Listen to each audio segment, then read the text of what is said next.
ঠোঁটের কোণ ফেটে গিয়ে রক্ত বের হয়। রিমঝিম টলমল চোখে তাকায়, যেন চোখের পলক ফেললেই গল গল করে পানি ঝরতে শুরু করবে। একটু আগেই তোকে সাবধান করে গেলাম, তারপরেও স্টুপিডদের মতো কাজ করেছিস। আমার সামনে থেকে যা, নয়তো গালে আরেকটা থাপ্পড় বসিয়ে দেব। রাগে চিৎকার করে বলে ওঠে। রিম গালে হাত দিয়ে সৃজনের দিকে তাকিয়ে নীরবে দাঁড়িয়ে অশ্রু ঝরতে থাকে। সৃজনের চিৎকারে নাজমা বেগম আর স্মৃতি দৌড়ে আসে। রিমঝিমকে কাঁদতে দেখে নাজমা বেগম দ্রুত কাছে এগিয়ে যায়। কী হলো, যেতে বলছি তো। সৃজন আবার চিৎকার করে। সৃজনের হুঙ্কারে রিমঝিম আরও ছিটে যায়। নাজমা বেগমকে জড়িয়ে ধরে অশ্রুপাত করতে শুরু করে। তুই রিমঝিমের গায়ে হাত তুলেছিস? নাজমা বেগম। নাজমা বেগমের প্রশ্নের উত্তরে কোনো জবাব দেয় না, উল্টো ঘুরে নিজের রাগ কন্ট্রোল করার চেষ্টা করে। তুই রিমঝিমের ওপর কেন চিৎকার করছিস? কি করেছে মেয়েটা, যার জন্য তোর এরকম বিহেভিয়ার? নাজমা বেগম শক্ত গলায় প্রশ্ন করে। আম্মু প্লিজ, তোমরা এখান থেকে যাও, সঙ্গে করে ওই আপাতটাকেও নিয়ে বেরিয়ে যাও। সৃজন। নাজমা বেগম রেগে। আমি রাগে আবার কিছু করি, তার আগে তোমরা চলে যাও। আরও রেগে গিয়ে হুঙ্কার করে। নাজমা বেগম সৃজনকে ভালো করেই চেনে, এখন পর্যন্ত রেগে আছে। তর্ক করলে সমস্যা সমাধান হবে না, বরং আরও অশান্তি বেড়ে যাবে। তাই রিমঝিমকে নিয়ে স্মৃতিসহ বেরিয়ে আসে। ফাইলের ভেতরের পাতাগুলো ভিজে জবজবে হয়ে গেছে। একটা ফাইল ঠিকঠাক আছে, আরেকটার ভেতরের পেজগুলো এমন খারাপ অবস্থায় হয়েছে, কালো কালিও আবসা আবসা হয়ে গেছে, লেখা বোঝা যাচ্ছে না। হাতে নিয়ে পাতাগুলো ঠিক করার চেষ্টা করে, কিন্তু আরও বিশ্রীভাবে ছিঁড়ে যায়। রাগে ফাইলটা মেঝেতে ছুঁড়ে ফেলে। বিছানায় বসে মাথা চেপে ধরে রাগ কন্ট্রোল করার ব্যর্থ পিয়াস চালায়। সিনিয়র ডক্টর অভিষেক মির্জা অনেক বিশ্বাস এবং ভরসা করে ফাইল দুটো দিয়েছিল। দুইটা ফাইলেই দুটো সিরিয়াস রোগের ডিটেলস ছিল, যেগুলো ভালোভাবে পর্যবেক্ষণ করার জন্য একদিনের জন্য বাড়িতে এনেছিল। যদিও আনতে চায়নি, তবে কাজ শেষ করে ফাইল দুটো দেখা কষ্টকর ছিল, সময়ও প্রচুর লাগবে, তাই সঙ্গে করে নিয়ে এসেছে। তবে দুঃখজনক ব্যাপার হলো এগুলোর আর কোনো কপি নেই। একটাই ছিল, যেটার মধ্যে একটা নষ্ট হয়ে গেল। যদি আর একটা কপি থাকতো, তাহলে হয়তো সৃজন এতটা রেগে যেত না। ডক্টর অভিষেককে এখন কি জবাব দেবে? তার বিশ্বাসের মর্যাদা রাখতে পারেনি। সবচেয়ে বড় কথা, এই রোগীর দুইটির অপারেশন আছে 2 দিন পরে। এখন কি করবে সেটা ভেবেই সৃজনের রাগ আরও তরতর করে বাড়ছে। কিছু একটা মাথায় আসতেই দ্রুত হাসপাতালের উদ্দেশ্যে বেরিয়ে পড়ে। নাজমা বেগমের রুমে এসে রিমঝিম হিসকি তুলে তুলে কাঁদছে। স্মৃতি পাশে বসে আছে, আর নাজমা বেগম রিমের ঠোঁটে রক্ত মুছে দিচ্ছে। রিমঝিম এখন স্বাভাবিক থাকলেও বারবার সৃজনের রাগান্বিত রূপটা ভেসে উঠছে। ভয় আরও কয়েক গুণ বেড়ে গেছে, আবার খুব অভিমানও হয়। নিজের অসতর্কতার কারণে আজ কাঁদতে হচ্ছে, এই ভেবে নিজের ওপর রাগ হয়। নাজমা বেগমের সাথে জেদ করে কলেজে চলে আসে। স্মৃতিও সঙ্গে যায়, তবে ফেরার বেলায় স্মৃতি একাই ফেরে। রিমঝিম কলেজ থেকে সোজা নিজ বাড়ি অর্থাৎ শেখ বাড়িতে আসে। স্মৃতিও আসতে চেয়েছিল, কিন্তু রিমঝিম আসতে দেয় না। জোর করে ও বাড়িতে পাঠিয়ে দেয়। যদিও তালুকদার বাড়ি আর শেখ বাড়ির মধ্যে বেশি দূরত্ব নেই, পায়ে হেঁটে গেলে প্রায় 9-10 মিনিটের রাস্তা। স্মৃতি একাই বাড়িতে আসলে নাজমা বেগম প্রশ্ন করে। প্রতি উত্তরে স্মৃতি জানায় রিমঝিম শেখ বাড়িতে চলে গেছে।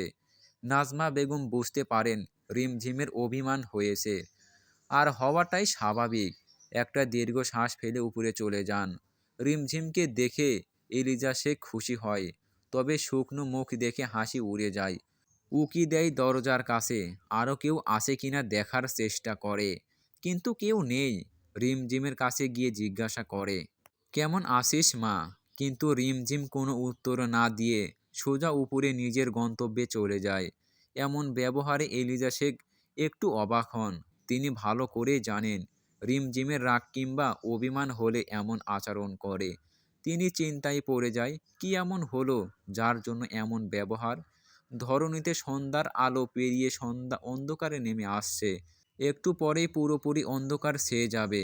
সৃজন একটা রুমে বসে আছে। মনোযোগ পুরোপুরি সামনে থাকা কম্পিউটারে। সকালে এসেই ডক্টর অভিষেককে সমস্ত ঘটনা খুলে বলে। তিনি জানান কম্পিউটারের এই ফাইল সেভ নেই, তবে তিনি ভেবে চিন্তে একটা আশা দেয়। যে কম্পিউটারে এটা তৈরি হয়েছে সেই কম্পিউটারে একটা অ্যাপস আছে যার সাহায্যে ডিলিটকৃত তথ্য আবার ফিরিয়ে আনতে পারবে। সমস্যাটা হলো এর আগেও এই একই কাজ ট্রাই করা হয়েছে, তবে প্রত্যেকবার ফলাফল শূন্য। তখনই আশা নিয়ে কাজ শুরু করতে চেয়েছিল, যে কোনোভাবেই ফিরিয়ে আনবে, তবে চাইলেও দ্রুত শুরু করতে পারে না। হাসপাতালে অ্যাডমিটকৃত রোগী দেখতেই অনেক সময় পেরিয়ে যায়। দুপুরের পর ফ্রি হতেই কাজে লেগে পড়ে। প্রথমেই এই বিষয়ে ধারণা নেই, এরপর যা যা করতে হবে তাই তাই করতে থাকে, কিন্তু প্রত্যেকবারই কোনো না কোনো ভুল ত্রুটির কারণে ফলাফল হয় না। এভাবে রাত 11টা বেজে যায়। ভাগ্যবশত সফলও হয়। প্রথমেই একটা শান্তির শ্বাস ফেলে এরপর তথ্যগুলো বেশ কয়েকটা কপি করে, আবার কাগজ আকারে কপি করে বের করে। মাথাটা যন্ত্রণা করছে। সকালে নাস্তা করলেও দুপুরে খাওয়া হয়নি। সকালের কথা মনে পড়তেই মাথা ব্যথা আরও তীব্র হয়। রিমঝিমকে থাপ্পড় মেরে মস্তিষ্কে স্মরণ হতেই চোখ দুটো রক্তের ন্যায় লাল হয়ে ওঠে। নিজের ওপর নিজেরই এতটাই রাগ হয় যে সঙ্গে সঙ্গে সামনের দেয়ালে জোরে ঘুষি মারে। সাথে সাথেই হাত থেতলে গিয়ে রক্ত পড়তে শুরু করে। বিকট শব্দ হওয়ায় একটা নার্স দৌড়ে আসে। সৃজনের হাত দেখে কিছু বলবে তার আগে সৃজন হাতের ইশারায় বেরিয়ে যেতে বলে। রিমঝিম শুয়ে আসে, কিন্তু চোখে ঘুম নেই। বারবার সকালের কথা মনে হচ্ছে, সাথে গিল্টি ফিলও হচ্ছে। নিজের এত এত বোকামি আর নিতে পারছে না। চোখ থেকে গরম তরল পদার্থ টুপ করে বেয়ে পড়ে। বিয়ের পরে এই প্রথম সৃজনকে ছাড়া থাকছে। কেমন একা একা লাগছে। ফোনটা বের করে হাতে নেয়। সৃজন যেখানে দিনে নিম্ন 2বার কল করে সেখানে আজ একবারও কল করেনি। মনটা ভার ভার লাগছে। কিছু একটা নেই, এটা বারবার মনে আগত হচ্ছে। বড্ড হাঁসফাঁস লাগছে। প্রায় রাত 12টার দিকে সৃজন বাড়ি ফিরে আসে। কলিং বেল চাপতেই নাজমা বেগম দরজা খুলে দেয়। সৃজনের হাতে আঘাত দেখে আঁতকে উঠে জিজ্ঞাসা করে, কি হয়েছে? সৃজন কোনো উত্তর না দিয়ে সামনের দিকে পা বাড়ায়। রিমঝিম নেই, ওই বাড়িতে চলে গেছে। পেছন থেকে নাজমা বেগমের কথা শুনে থেমে যায়।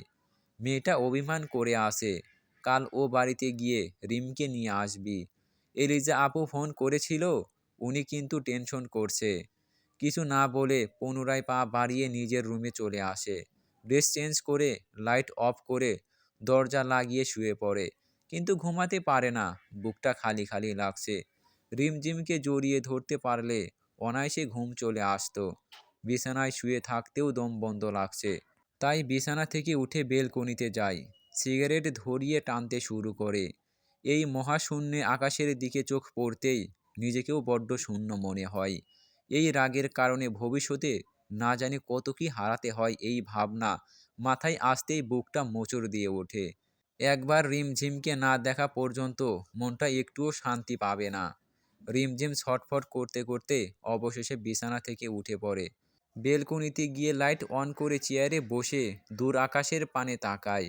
ফোনে লক খুলতেই স্ক্রিনে সৃজন আর ওর ছবি জল জল করে ভেসে ওঠে।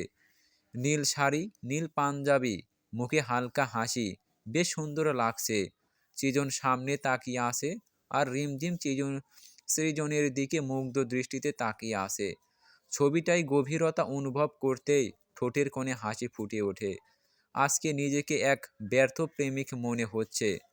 মনের মানুষটিকে মনের কথা বলার আগেই বিচ্ছিন্ন হতে হলো। এতদিনে এইটুকু তো বুঝেই গেছে সৃজন নামক মানুষটাকে বড্ড ভালোবেসে ফেলেছে। যাই হয়ে যাক, তাকে ছাড়া থাকা অসম্ভব। সৃজন একটা মোটা গাছের নিচে দাঁড়িয়ে এক দৃষ্টিতে রিমঝিমের দিকে তাকিয়ে আসে। রিমঝিমকে এক পলক দেখার আকাঙ্ক্ষায় অবশেষে চলেই আসে। শীতের রাতে নিজের শ্বশুর বাড়িতে চোরের মতো ঢুকে নিজেরই বউকে লুকিয়ে দেখতে হচ্ছে। আহা কপাল! সৃজন তালুকদার নিজের রাগ কন্ট্রোল করতে শেখ, না হলে ভবিষ্যতে পস্তাতে হবে মনে মনে। এই শীতের মাঝেও মেয়েটার গায়ে কিছুই জড়ায়নি। ইচ্ছে করছে কাছে গিয়ে নিজ হাতে যত্ন সহকারে চাদর মুড়িয়ে দিতে। যতক্ষণ রিমঝিম বেলকনিতে ছিল ততটা সময় সৃজনও দাঁড়িয়ে ছিল প্রেয়সীর দিকে তাকিয়েছিল। রিমঝিম ভেতরে যেতেই সৃজন বিরক্তি নিয়ে দেয়াল টপকিয়ে বাহিরে আসে। পরের দিন। আজকে কলেজে স্মৃতি আলিয়া কেউ আসেনি। একা একা বোরিং। ক্লাসগুলো শেষ করে ক্লাস থেকে বেরিয়ে আসে। আনমনে মাঠে হাঁটছে আর সৃজনের কথা ভাবছে। আজ ভেবেই নিয়েছে তালুকদার বাড়িতে যাবে। মানুষটা যেমনই হোক, কিন্তু তাকে ছাড়া থাকা আর নিঃশ্বাস না নেওয়াই সমান। গেটের কাছে আসতেই দূরে দাঁড়িয়ে থাকা অ্যারিসকে দেখতে পাই। বুকটা ধুপ করে ওঠে। এই অকর্মার ঢেকি মিস্টার আপদটা কোথা থেকে আসলো? এ গুন্ডা না হয়ে স্বাভাবিক মানুষ হলে পাছায় লাথি দিয়ে নিচে ফেলে দিতাম মনে মনে। এরিস শেখকে নিজের দিকে তাকাতে দেখেই দ্রুত রিকশায় উঠে পড়ে। এরিস দুইবার ডাক দেয়, কিন্তু রিমঝিম শুনেও না শোনার ভান করে থাকে। রিকশার সামনে হঠাৎ করে একটা গাড়ি থেমে যায়। গাড়ির ভেতর থেকে এরিস বের হতেই রিমঝিমও রিকশা থেকে নামে। আপনি কেন আমার পিছনে পড়ে আছেন? আমি বিবাহিত, এটা জানার পরেও কেন বিরক্ত করছেন? কিছুটা ভয় আর রাগ মিশ্রিত কণ্ঠে। আমি তোমাকে খুব ভালোবাসি। আর তুমিও তো আমাকে ভালোবাসতে। আপনি ভালো সাদাসিধে মানুষের মুখোশ পরেছিলেন। আমি আপনাকে চিনতে বুঝতে ভুল করে ফেলেছিলাম। আর কি বললেন? ভালোবাসেন? তাচ্ছিল্য করে। সে তো আপনি হাজার মেয়ের সাথে মন দেওয়া নেওয়া করেছেন। আপনার বিষয়ে এখন আমি সব জানি। আপনি কতটা চরিত্রহীন সেটাও জানি। অসংখ্য মেয়ের সাথে বিছানায় কাটাইয়েছেন তাও জানি। ছি, আমার নিজের শরীর ঘিন ঘিন করছে এমন লোকের সাথে কথা বলছি।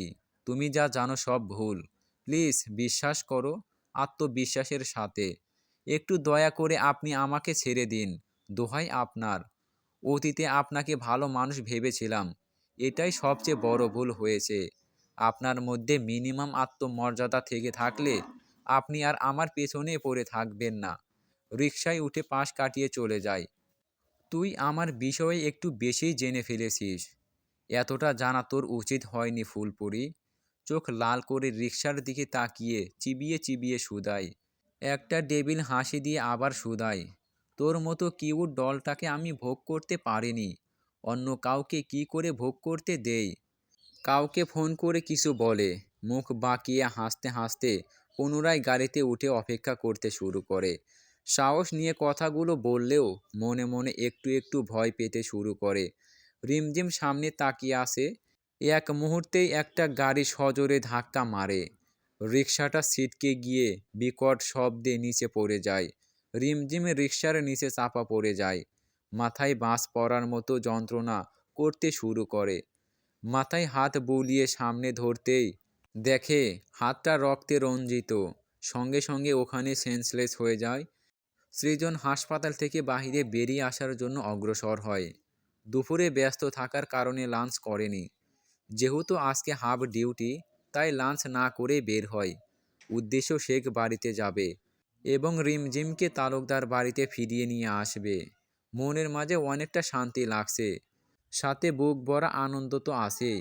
একদিনেই খুব করে বুঝে গেছে রিমঝিমকে ছাড়া থাকা কতটা কষ্টদায়ক। এখন সে অভ্যাসে পরিণত হয়ে গেছে। তার সান্নিধ্য না পেলে এখন আর শান্তি লাগে না। সব সময় বুকের মাঝে অশান্তির ঝর্ণা বয়ে বেড়ায়। খুশি খুশি মনে পা বাড়িয়ে হাসপাতালের ভিতর থেকে বাহিরে আসে। কর্কট শব্দে ফোন বেজে উঠলে পকেটে হাত দিয়ে ফোন বের করে রিসিভ করে। অপ্রত্যাশিতভাবে ওপাশ থেকে স্মৃতির কান্নামাখা স্বর ভেসে আসে। অতিরিক্ত ভয় আর কান্নার কারণে কোনো কথাই স্পষ্টভাবে ভেসে আসে না। অজানা আশঙ্কায় সৃজনের কলিজা কেঁপে ওঠে। প্রথমেই মনে হয় রিমঝিমের কথা। না, কিছু হয়নি। এটা বলেই নিজেই নিজেকে সান্ত্বনা দিয়ে স্মৃতিকে স্বাভাবিক করার চেষ্টা করে বলে, স্মৃতি, কিছু হয়নি। কান্না থামিয়ে আস্তে আস্তে বল, কি সমস্যা হয়েছে? কাঁপা কাঁপা গলায় জিজ্ঞাসা করে। স্মৃতি কোনো রকমে নিজেকে দমিয়ে রেখে উচ্চারণ করে, ভাইয়া, রিমঝিমের অ্যাক্সিডেন্ট হয়েছে। কথাটা কর্ণপাত হতেই তৎক্ষণাৎ সৃজনের বুকে আগুনে পোড়ার মতো যন্ত্রণা শুরু করে দেয়। মাথায় তীব্র আকারে ব্যথা করতে শুরু করে, যেন স্মৃতির বলা শব্দটি মস্তিষ্কে বিদ্রূপ প্রভাব ফেলেছে, যার ফলে মাথার প্রতিটা শিরার ওপর শিরায় যন্ত্রণার ফোয়ারা বইছে। ভাইয়া, রিমঝিমকে হাসপাতালে নিয়ে যাচ্ছে। তুমি যে হাসপাতালে, সম্ভবত সেই হাসপাতালে নিয়ে যাচ্ছে। আমরা সেখানেই নিয়ে যাচ্ছি। কান্না মিশ্রিত কণ্ঠে তাড়াহুড়ো করে শুধায়। সৃজন কিছু বলে না, শুধু নীরবে পাথরের মতো নিথর হয়ে দাঁড়িয়ে আছে, যেন কোনো একটা মূর্তি, যার মধ্যে কোনো অনুভূতি নেই, নড়ার কিংবা হাঁটার শক্তিটুকুও নেই। এই মুহূর্তে সে অনুভূতি শূন্যহীন, মস্তিষ্ক অচল। কি ভাববে, কি প্রশ্ন করবে, কি বলা উচিত, কি করা উচিত, সমস্ত বোধ শক্তি লোপ পেয়ে গেছে। হাসপাতালে গেট ভেদ করে একটা অ্যাম্বুলেন্স প্রবেশ করে। পেছন পেছন আরও একটা গাড়ি এসে ব্রেক করে। অ্যাম্বুলেন্সের অপ্রত্যাশিত শব্দগুলো কানে ভেসে আসতেই সৃজনের চোখ আপনা আপনি সেই দিকে চলে যায়। আস্তে ধীরে পা ফেলে সেই দিকে অগ্রসর হতে শুরু করে। চোখে ভীতুর ছায়া, হাত দুটো ঠক ঠক করে কাঁপছে। কিছু হারাবার আকাঙ্ক্ষায় বুকটাও ধড়ফড় করে কাঁপতে শুরু করে। অ্যাম্বুলেন্সের ভেতর থেকে একজন ব্যক্তিকে বের করানো হয়। স্পষ্টভাবে দেখা যাচ্ছে না ছেলে নাকি মেয়ে। একজন স্টাফ সেই ব্যক্তিটিকে দ্রুত হাসপাতালের ভেতরের দিকে আনার জন্য উদ্যোগ হয়। একটু কাছাকাছি আসতেই সেই চিরচেনা মুখটা স্পষ্ট হয়ে ওঠে। সঙ্গে সঙ্গে সৃজনের কলিজা ছিঁড়ে যাওয়ার মতো ব্যথা হতে শুরু করে। প্রিয়া আর আদি কার থেকে নেমে রিমঝিমের কাছে দৌড়ে আসে। দূরে সৃজন দাঁড়িয়ে আসে, সেদিকে আর চোখ পড়ে না। রিমঝিমকে হাসপাতালের ভেতরে নিয়ে যায়। অজানা টানে সৃজনও পিছন পিছন দৌড়ে আসে। প্রিয়া আর আদি সৃজনকে দেখতে পেয়ে পা বাড়িয়ে আরও দ্রুত দৌড়াতে শুরু করে। ভালো হয়েছে ডক্টর সৃজন, আপনি চলে যাননি। আপনি এই কেসটা হ্যান্ডেল করুন, আমি ওই দিকটা দেখছি। ডক্টর অভিষেক তাড়া দিয়ে বলে। তিনি এখনও জানেন না নিথর হয়ে শুয়ে থাকা নারীটি সৃজনের স্ত্রী, যে তার বেঁচে থাকার কারণ। তার দিকে সৃজনের কোনো ভ্রুক্ষেপ নেই। সৃজনের করুণ চাহনি রিমঝিমের ওপরেই সীমাবদ্ধ।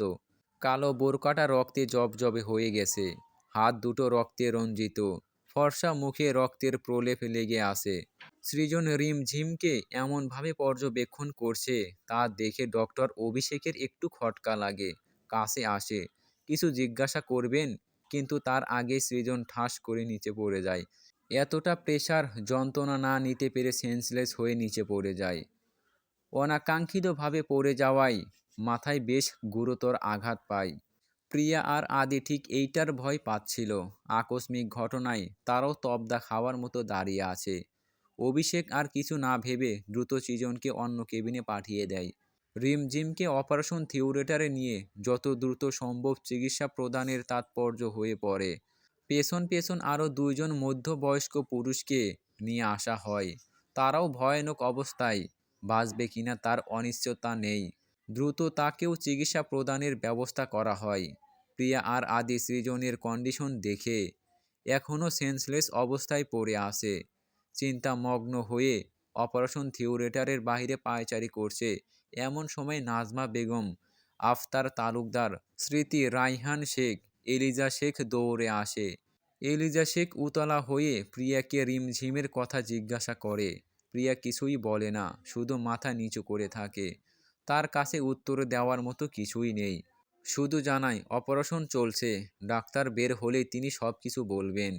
প্রিয়ার উক্তিতে এলিজা শেখ হাউমাউ করে কেঁদে ফেলে।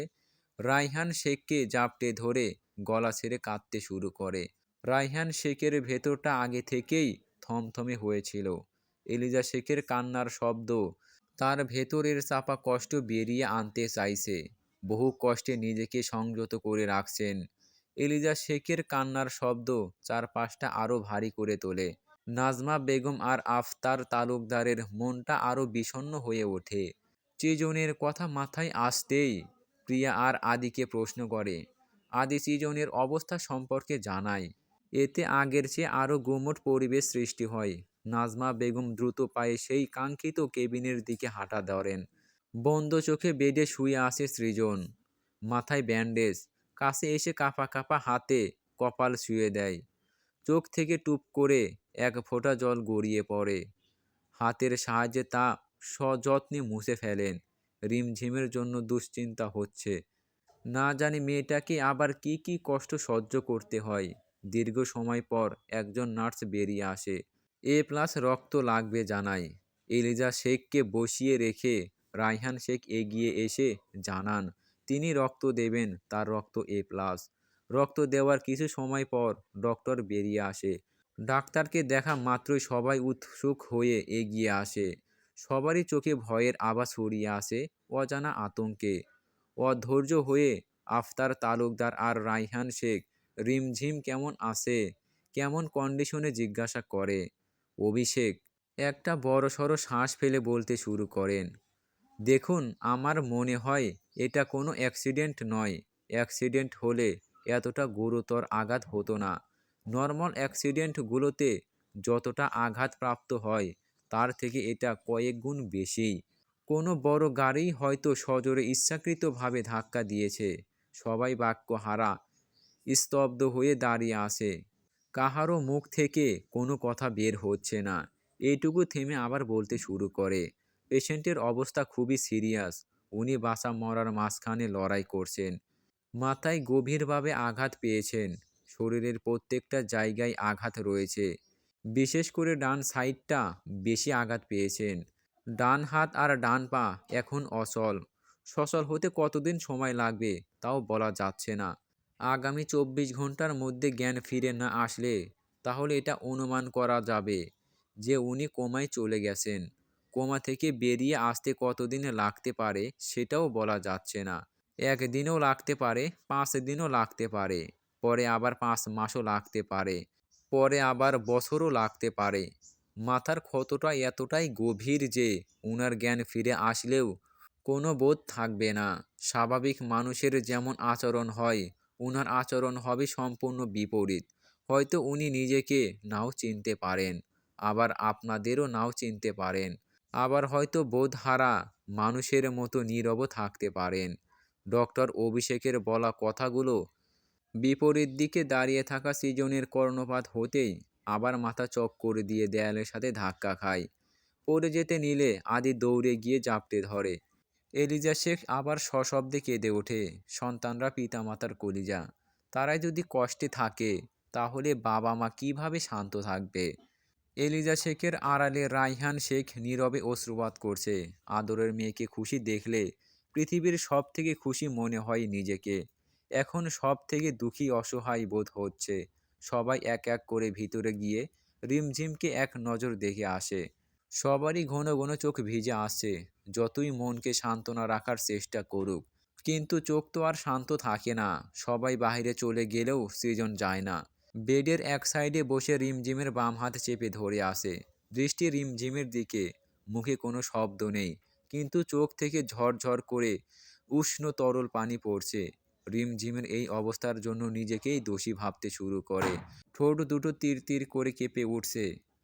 চোখ থেকে অনবরত পানি ঝরে রিমঝিমের শরীরে পড়ছে। কেটে গেছে 10 দিন। এই কয়েকদিনে সৃজন নিজেই নিজেকে যেন ভুলে গেছে। খাওয়া দাওয়া গোসল সব ভুলে